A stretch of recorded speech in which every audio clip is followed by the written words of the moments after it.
Tulog pa yung mga anak ko kaya mag-exercise na ako. Ayan, tulog na tulog pa sila kaya go na, let's go. Akyat na ako dito sa taas.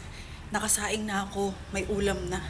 Nakalinis na rin ako yung kwarto na lang, di ko pa naliligpit. Kaya let's go, workout na tayo. Ayan, ako lang kasi ngayon dito sa bahay, wala ang asawa ko. At hindi ko alam kung magkakaroon pa ako ng oras mamaya dahil may mga parating akong PR package. At kailangan ko siyang gawa ng video. At ito, suot ko to mga mamsi ko. Ito suot ko. Ito yung workout outfit ko nung kauna-una ko pang weight loss journey. Kaya let's go na, wala lang masyadong maraming daldal. At hindi na ako magsasapatos para kung sakaling magising yung mga anak ko, lalo na si Aiden yung bunso ko. Mabilis na ako makakagaya.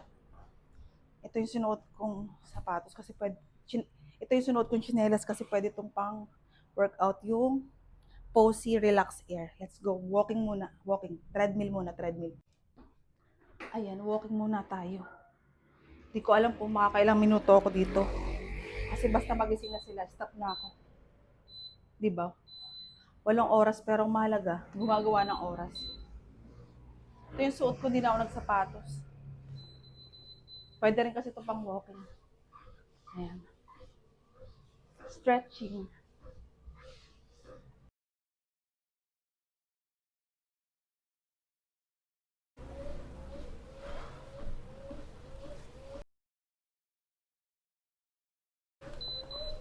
Ay, running naman.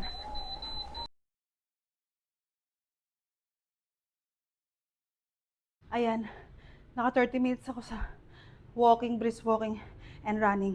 Next naman, stair climb. Habang may oras pa mga mi, let's go. Hanggat hindi pa nagigising yung mga anak ko.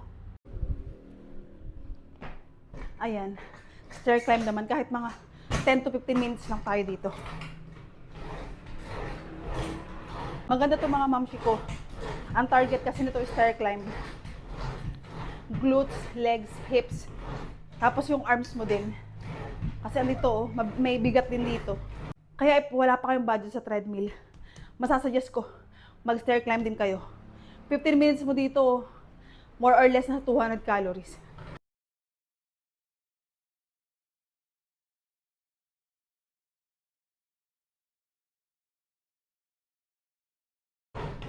Ayan, malapit na ako mag 20 minutes.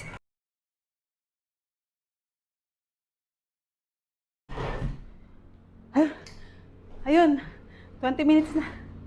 Grabe yung pawis ko. Ay, sarap na. Sabi ko, 10 to 15 minutes lang ako sa stair climb. Pero kasi hindi ko pa naririnig na umiiyak yung bunso ko at yung mga anak ko. Kaya naka 20 minutes pa tayo. So, 30 minutes sa treadmill at 20 minutes sa stair climb. Sarap pawisan.